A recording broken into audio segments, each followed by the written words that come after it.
I think one thing that I would share is like even in this sort of situation that you were referencing, Andrea, where it's a really small church, you might be meeting in a home, you might be meeting, in like a senior citizen center or a gym or whatever space. That's maybe not the most, you don't have like a full children's ministry wing, which is the situation that we're in right now. Um, is that from day one, or as early as you possibly can, you still establish, you still treat it like it's, an official church. You give that, you say, like, we recognize that we only have 20 or 50 people or whatever, and that we know you all so well. But like this is so key and important and will be continue to be key and important as our church, grows, Lord willing, which is the goal with a lot of small church plants.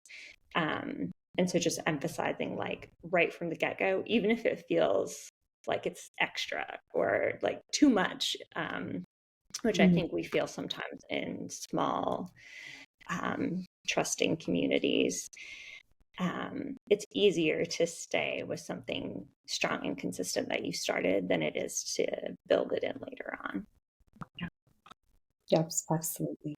I agree with you. And I think that I would encourage, not just with church plants, but, children and family ministers, even with larger churches, it's to just join up with a group such as like the C4SO Children and Families Network, and be able to visit and share your experiences and glean from others who have been there before and may have ideas for how to work around in some of those, like you're saying, Ruby, some of those specific instances where you're in the home or different things like that, and you're trying to come up with a solution. How can we keep the kids safe in this unique situation? And I've just seen a lot of really great ideas and resources shared there that, we're all in this together and we don't have to recreate the wheel. Yeah. I think also just appointing a person, especially in a small community, who is thinking about this to say, they don't even have to be a staff member to say, hey, this is an area where we want to be excellent.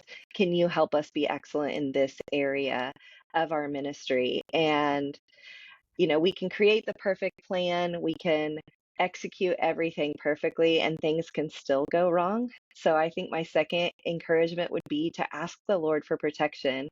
It is really key to be prayerful about this and to ask the Lord to protect our communities because this is an area that can just destroy and damage so in such a huge way. And so asking the Lord to give us vision, give us insight, give us discernment. And then I think even just deputizing everyone in your community, especially in a small, tight knit community, but we do this at every training, say, if you see anything that makes you feel even a little bit uncomfortable, this is the Holy Spirit speaking through you. So please bring that to light. We want everything to be brought into the light. So those those things are really key as you're talking to all your people and elevating safety and security in every area of your ministry.